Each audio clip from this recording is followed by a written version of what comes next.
ho aminareo anie ny fahasoavana sy ny fiadana avy amin'Andriamanitra raintsika sy Jesosy Kristy Tompo. Efesiana 1:1-5. Ny fahasoavan'Andriamanitra no mbola avelomantsika ankehitriny. Dia ny famindrapon'i Jehovah no tsy nahalany ritra antsika. Hoy ny voalazan'ny ten'Andriamanitra.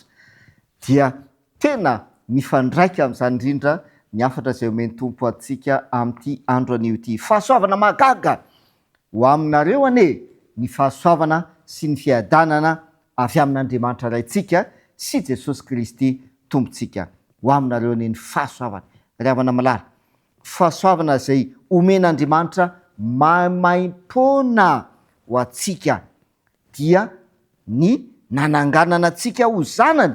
Fahasoavana izany zay tsika zay tsy mendrika ny atao hoe zanak'Andriamanitra satria nanota dia natsangan'Andriamanitra mba ho zanantsika tamin'ny alalan'i Jesosy Kristy. Fahasoavana ihany koa no nanavotan'i Jesosy antsika ka nanatanterah'i Jesosy ny fanavotana, ny fanavaozana ary ny fanandratana antsika mba ho mpiara-mandova amin'i Jesosy Kristy. Fahasoavana izany maimaim-poana izay nomen'Andriamanitra ho antsika dia tonga mpiara-mandova amin'i Jesosy Kristy isika. Na dia tsy mendrika azy isika izany moa natao hoe fahasoavana dia omena zavatra maimaim-poana, tombontsoa maimaim-poana kanefa tsy mendrika ny azo an'izany zavatra izany. Izany indrindra no nataon'Andriamanitra ho antsika ry havana malala.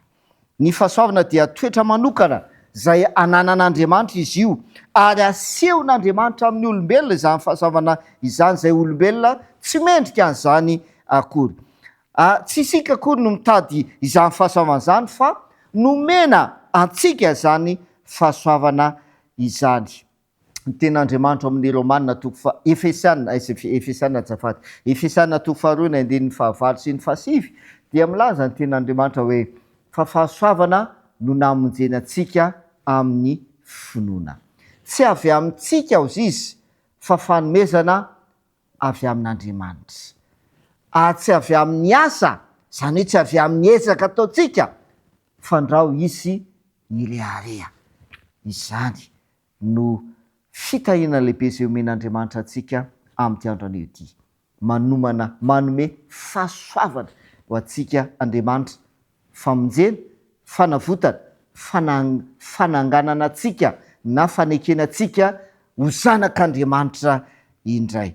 Ary izany fahasoavan'Andriamanitra izany dia miandry ny fangatahana ataon'ny fanampanota tsiraraina izany. Efa vonona ao izany fahasoavana izany, efa vonona ny hanome antsika izany fahasoavana izany Andriamanitra.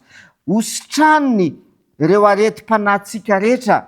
Ary izany fahasoavana izany ihany koa dia manadio ny fo amin'ny fahalotoana rehetra. Izany no fanafody lehibe indrindra izay atolotry ny filazantsara ho an'izay rehetra mino azy. Dia mandroso isanandro isika amin'ny diatsika makany amin'ny fahamasinana. Noho izany fahasoavana izany. Satria nomena fahasoavana isika maimaim-poana, na dia tsy mendrika aza dia ny setriny dia mandroso amin'ny fahamasinana. Ahoana ozy izy mivoalazan'ny Romanina 2:1-2 manamarina an'izany fanazavana izany. Dia izao ny voalazana, inona ary nolazaintsika? Mbola hitoetra amin'ny lota ihany va isika hitombon'ny fahasoavana? Zay voalazana. Mbola hitoetra amin'ny lota ihany va? Mbola anota ihany va? Mbola nao ratsy ihany va? Mbola hiaino anatin'ny faratsiana ihany va? Mba hitombon'ny fahasoavana? Satria omen'Andriamanitra fahasoavana antsika dia mbola hitoetra amin'ny lota ihany va? Valiny, sanatria izany. Sanatria. Ataontsika izay efa maty amin'ny lota ahoana no ho velona amin'indray rehefa nahazo le fahasoavana.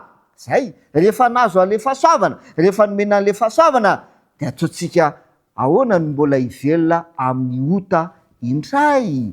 Dia izay le hoe mandroso isanandro amin'ny dia makamin'ny fahamasinana isika.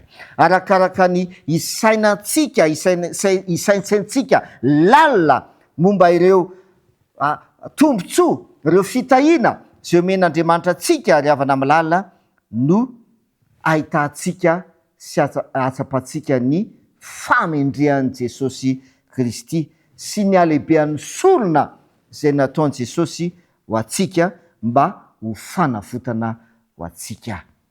Izany no afatra zay omeny Tompo amintsika amin'ity andron'io ity, manome fahasoavana mahagaga ho atsika Andriamanitra. Andeha hivavaka isika.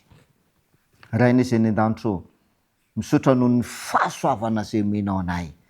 Lehibe zany fahasoavana izany satria ny fahasoavana no namonjena anay, ny fahasoavana no nanavotana anay, fahasoavana no nananganana anay ho zanak'Andriamanitra, fahasoavana no nanekenao anay mba ho mpiara-mandova amin'i Jesosy Kristy.